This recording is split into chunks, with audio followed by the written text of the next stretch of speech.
Salut les amis! Ce matin, nous sommes à la mine CITEC. Après 45 minutes de route par la route 381 Nord, nous sommes arrivés. Nous allons découvrir ce site très particulier. Suivez-moi!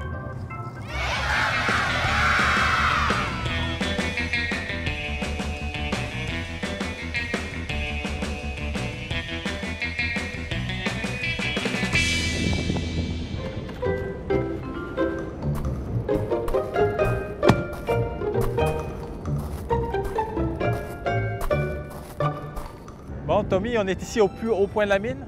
Oui, ici, on est au niveau d'altitude 1040 mètres au-dessus du niveau du fleuve. OK. Avec le plus haut point, on voit qu'il vente Ouais, sans arrêt, toujours. Puis là, tu as dans les mains deux roches. En tout cas, je dis roche, mais en fait, tu vas nous expliquer ce que c'est. Le point de départ et le point d'arrivée, si on veut, de ce que la mine... Exactement. Là, on commence par, dans le fond, la mine. Là, la mine en général, tout ce qu'on va voir aujourd'hui, c'est une quartzite. C'est ce qu'on exploite. Donc, c'est ce que vous arrachez du sol. Exactement. C'est ce qu'on extrait du sol. Okay. Puis, à l'aide du damitage, on va voir plus tard aussi. Ouais. Puis, dans le fond, le résultat de cette quartzite-là, une fois transformée, chauffée, haute température, etc., bien, on obtient un silicium métal qui vient carrément de notre quartzite là, à 100 qui sert encore de matière première. Fait qu'on part de des matières premières pour créer d'autres matières premières dans différents procédés. Puis ça va être utilisé en métallurgie ou peut-être métallurgie, des alliages de fer, donner vraiment des propriétés, là, je dirais spéciales, là, surtout dureté aux différents aciers et fer. Okay. Puis ici, tu nous as amené ici spécialement, d'abord parce qu'il vente puis il fait froid, oui. Mais surtout pour nous montrer en fait, entre autres, le site primitif de la mine. Exactement. Tu vas essayer de nous l'expliquer? Oui, quand on parle de point de départ, en réalité, la mine, là, ça fait depuis 1978 que ça a été découvert, le gisement de quartzite, qui a débuté avec un gisement qu'on voit un peu au loin, anciennement découvert, là, un peu dans le même but, là, exploitation de la quartzite. Finalement, en faisant de la prospection, on a découvert le gisement de la carrière principale aussi. Où amenez-vous le silice après l'avoir extrait?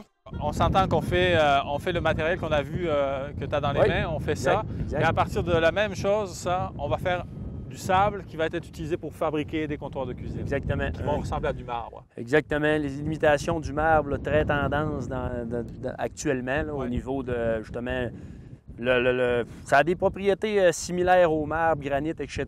Puis ça, c'est un autre d'un client qu'on a là, pour fournir. C'est d'ailleurs nos propriétaires, là, Cambria Quartz. Ouais. C'est basé aux États-Unis. Puis eux, ils nous demandent là, toute notre transformation en sacs, les sacs qu'on va voir, c'est destiné à eux autres. Fait qu'on continue notre chemin. On va visiter d'autres petits secteurs de la mine. Oui, on va monter les opérations. Allons-y.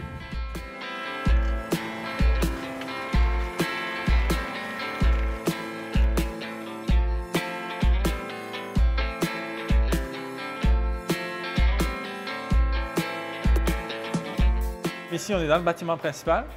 Peux-tu nous expliquer un petit peu de quoi est composé ce bâtiment-là?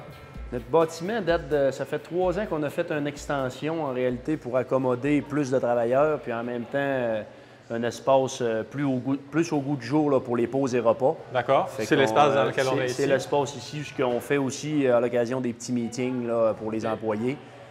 Donc, tous nos employés arrivent là, dans le parking, ils s'en viennent installer les boîtes à lunch. Puis après ça, ils ont les fours micro-ondes, frigidaires, etc. pour manger. Puis, ils vont passer là, dans l'autre espace pour ce qui est des vestiaires, avant de prendre les équipements de protection individuelle. Combien êtes-vous de travailleurs à la mine? Donc ça, c'est le local qu'on voit en arrière de toi? C'est le local qu'on voit là, près de 100 cases, puis on est près de 100 employés, fait que tous les gars ont le cases. D'accord.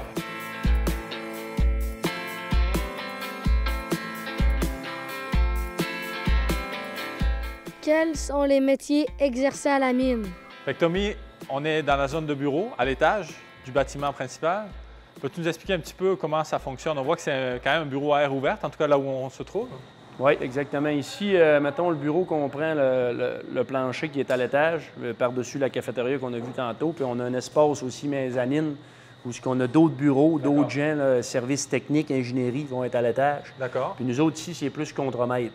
Tous les D'accord. gars de day-to-day, terrain, vont venir mécanique. On a, au niveau de la carrière, là, on a le contremaître usine, le contremaître expédition. D'accord. Dans le fond, c'est pas mal tous les corps de métier là, que les gars ont à rentrer, sortir, rentrer, sortir.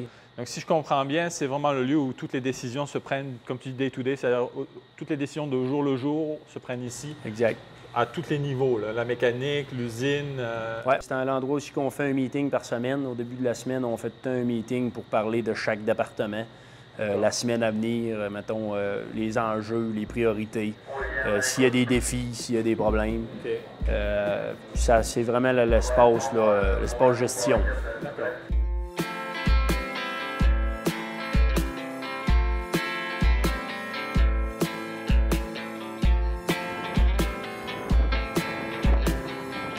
Fait que Tommy, ici on est sur un site où en fait on est en train d'élargir le haut de la mine.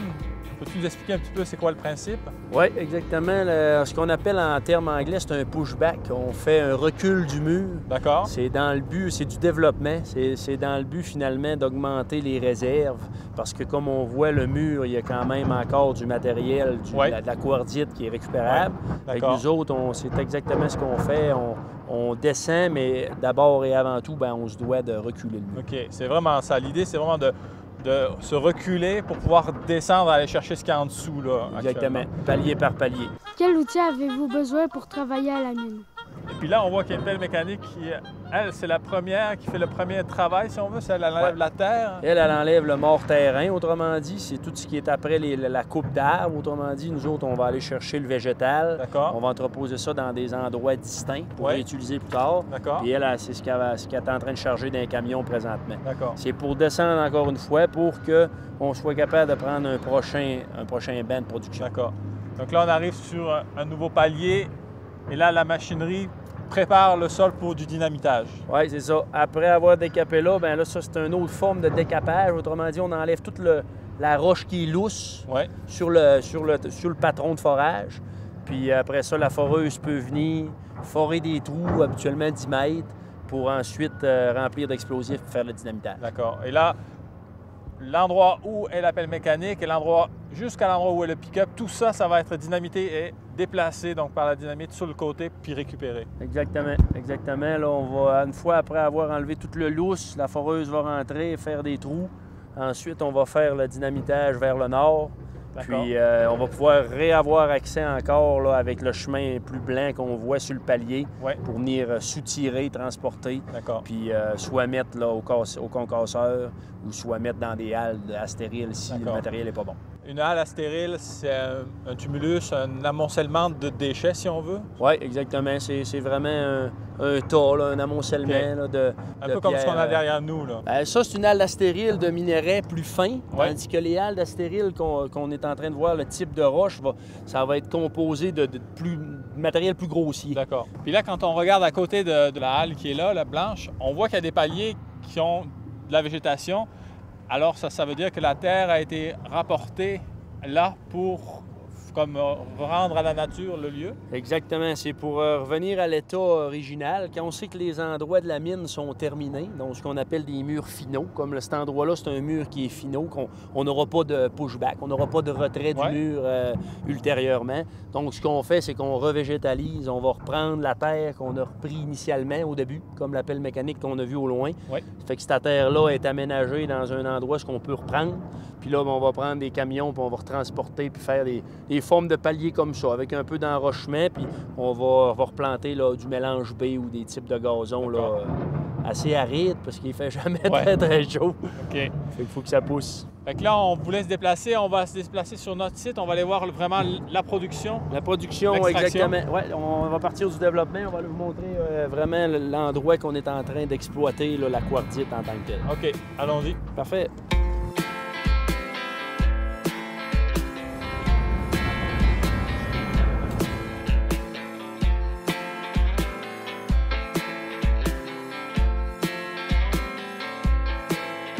Fait qu'ici, Tommy, on est sur le site d'extraction principal.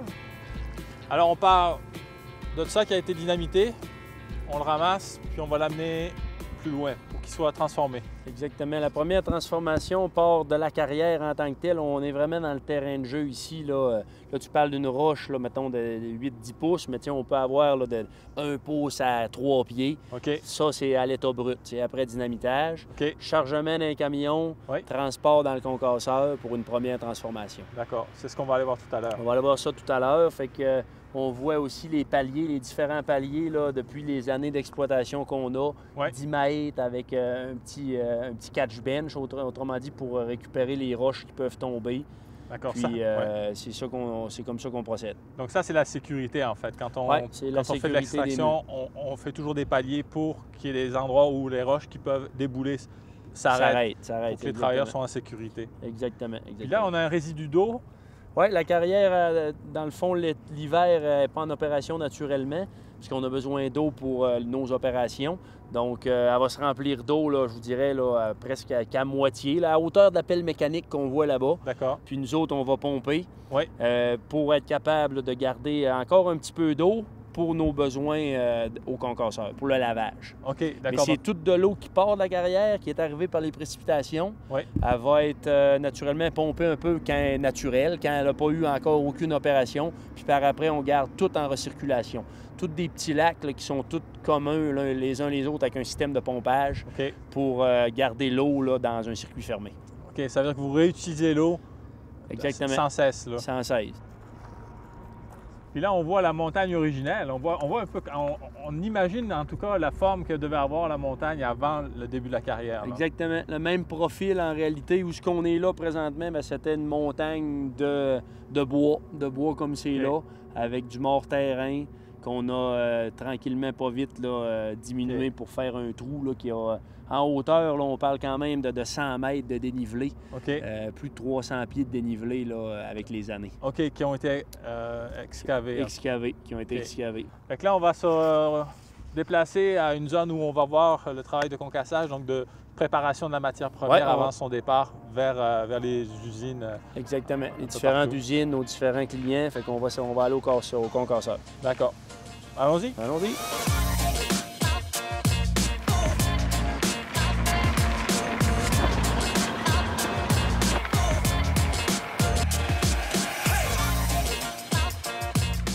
Ici, Tommy, on voit toute l'usine et la zone de production. On peut dire ça comme ça? Oui, exactement. Là, une fois qu'on a extrait la pierre et qu'on l'a chargée dans un camion, elle va aller au concasseur. Ça, c'est vraiment l'endroit de déchargement du camion. C'est une bine de déchargement. Où ce que là, par la suite, là, il va y avoir vraiment un concasseur, tamisage, lavage.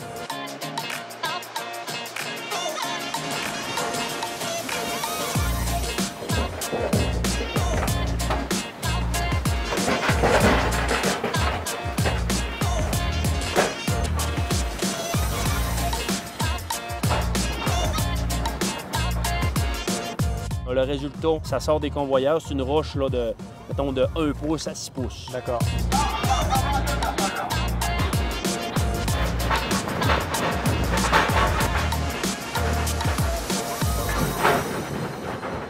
Donc là, on est dans une tour de contrôle. Oui, Vous surveillez, en fait, oui, c'est moi qui opère ça. c'est le concasseur. Pour le concasseur, puis les convoyeurs, c'est tout en bonne fonction pour pas qu'il arrête. D'accord. Mais c'est à partir du moment où le camion vide, vous surveillez tout ce qui va se passer jusqu'à temps que ça sorte à l'autre bout, que ça fasse des petits Exact, temps. oui. OK. Puis tous ces pitons-là, ils servent à contrôler la mécanique qui est autour de nous. Oui. Contrôler tous les convoyeurs, puis les tamiseurs, puis le conspierre. OK. Là, ouais, c'est la grosse pierre qui est concassée en pierre de 3/4 à 5 pouces. Bon, ben merci pour nous avoir permis de rentrer dans votre lieu de travail. Ça m'a fait plaisir.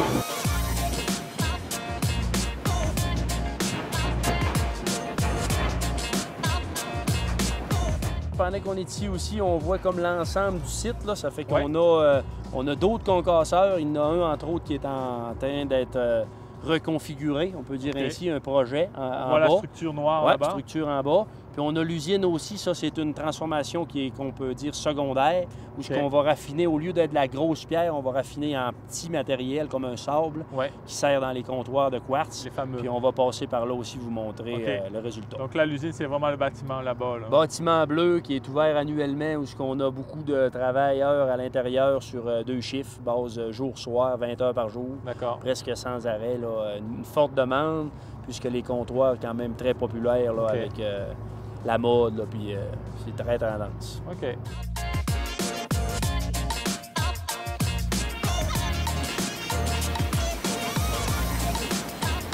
Fait que Tommy, là, on voit une pile de matériel concassé. Peux-tu nous expliquer un petit peu le processus qui s'en vient après cette étape-là? Oui, comme le casse-pierre, le résultat du casse-pierre, finalement, c'est de la roche de, mettons, 1 à 6 pouces. D'accord. Il y en a qui est vendu tel que. Par la suite, on a aussi sur le site une seconde transformation où ce qu'on va reconcasser le matériel 1 à 6 pouces en un produit là, beaucoup plus fin. OK. Ça devient pour un autre client, finalement, qui fait principalement des comptoirs de quartz avec les produits. Dont on a déjà parlé.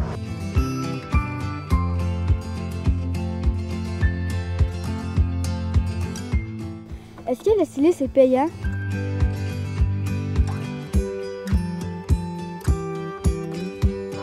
Fait que là, Tommy, dans les sacs qui sont là, on découvre ce sable très fin.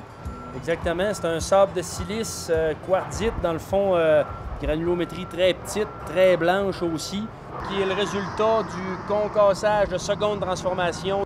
Donc, c'est un produit là, de fini qu'on vend en sac pour les comptoirs, production de comptoirs de quartz. Puis ça, c'est plus fin que du sel de table. Oui, ça, la granulométrie est très, très, très fine, là, plus petit que des millimètres. Là. On parle dans le micromètre. Là, dans les donc mèches. plus petit que des millimètres. Oui, c'est plus petit qu'un millimètre, oui. Bon. Fait que c'est là-dessus que se finit notre visite. On se retrouve un petit peu plus loin avec les pupitres. Parfait, merci. Donc.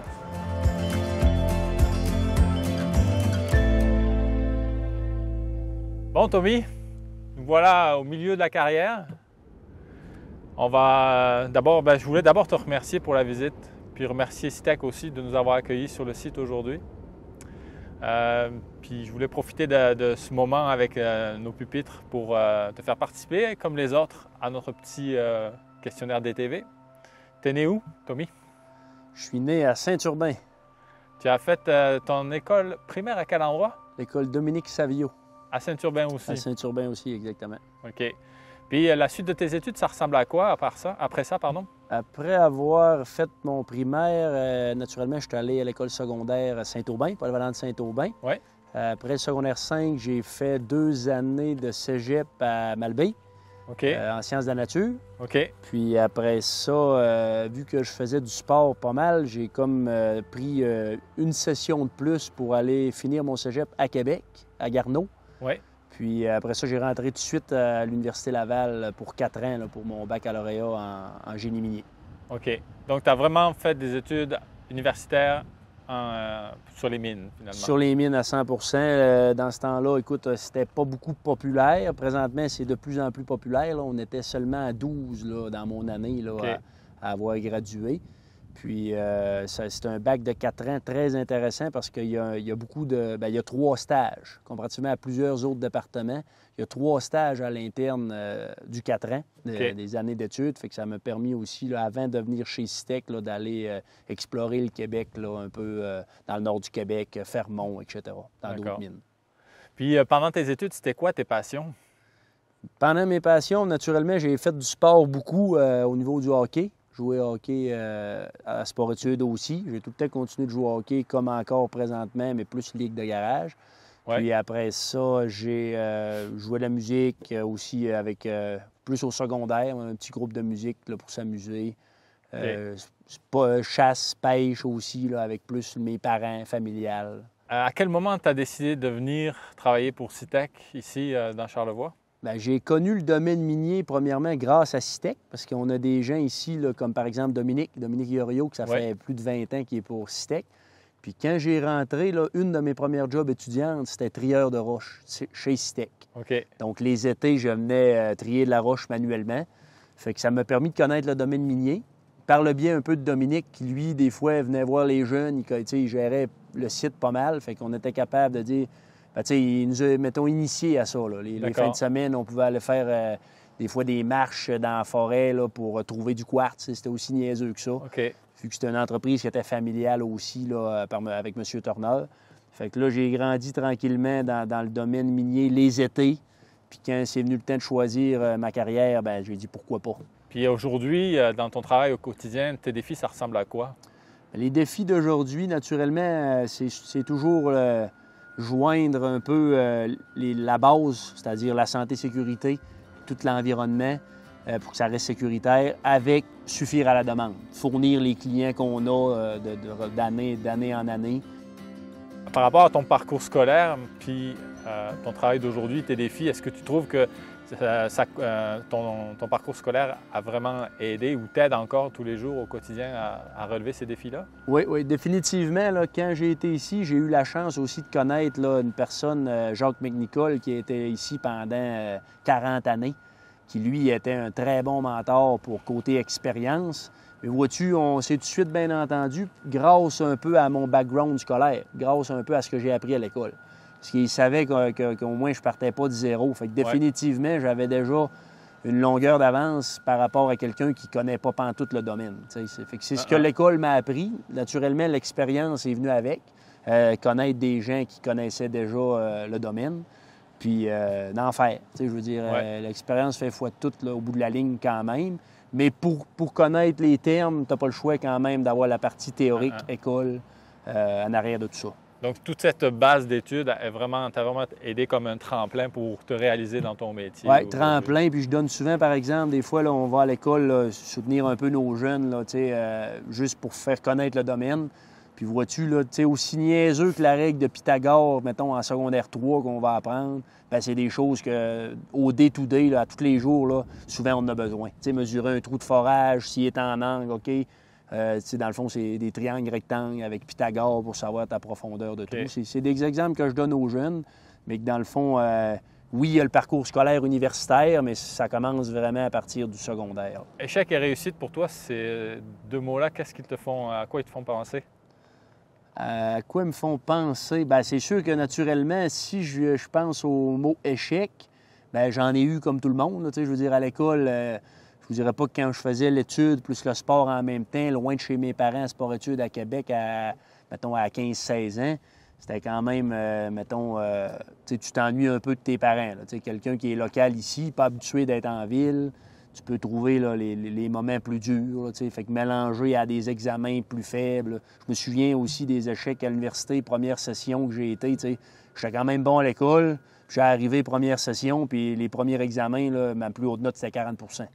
Fait que, il a fallu, comme je repense un peu, c'est une logistique aussi, l'école, là, prioriser les cours, les examens, mais ça veut pas dire que tu réussis pas, mettons, à court terme, que tu réussiras pas plus tard. Les échecs, c'est pas quelque chose qui t'a nécessairement découragé? Non, les échecs, là, vois-tu, c'est sûr qu'avec un bon entourage, la famille, etc., qui donnait toujours là, le positif là, en arrière de tout ça aussi, là, bien, ça permettait d'avancer, puis se relever, puis, je veux dire, on en fait encore, là, on prend des décisions de minage, qu'on a dit, on est en équipe ici à la mine avec nos contremaîtres, ça, pourquoi est-ce qu'on a fait ça de même? Bien, on se retrousse les manches, on trouve une solution au problème, puis on avance. Bien, regarde, dernière question. D'après toi, qu'est-ce que tu veux faire quand tu seras grand? Quand je serai grand, je dirais que mon objectif, là, c'est quasiment... la mine a déjà 50 ans. Écoute, on veut toujours qu'elle continue de plus en plus, mais c'est sûr qu'elle a une fin. Fait que naturellement, si je peux prendre ma retraite ici, certainement, mettons 30 ans, disons, fermer la mine adéquatement, restauration, écoute, c'est de quoi que j'envisage. Puis sinon, bien, les passions que j'ai toujours conservées, la forêt, la pêche, la chasse, bien, si je peux vivre ça avec ma famille proche, mes enfants, ma femme qui chasse aussi, avec mes enfants qui aiment beaucoup justement de jouer dehors, tout ça, c'est ce que j'aimerais essayer de, mettons, en tant que valeur, de continuer à promouvoir ça ou à le faire avec eux autres, là. Comme je le fais, mettons, avec mon père, ma mère présentement. Puis... Okay. Bien, une dernière fois, merci. Merci pour la visite. Merci pour le temps que vous nous avez accordé. Et je te souhaite une belle fin d'été, puisque ici, la saison commence. Il Oui. faisait moins 3. Hier, oui, Il moins faisait 3 moins hier. 3 hier. Donc l'été commence aujourd'hui, on est le 21. À bientôt. Merci beaucoup, ça me fait plaisir. Salut les amis. Aujourd'hui, nous étions à la mine de silice à Saint-Urbain, la mine Citec. Nous avons appris qu'avec de la silice, on peut faire du ferro-silicium, mais qu'on peut faire aussi des comptoirs de cuisine avec de la farine de silice, pour faire de la pâtisserie peut-être. Alors voilà, une belle saison de Découvre ton village qui se termine. Je vous souhaite une belle été. Bye bye.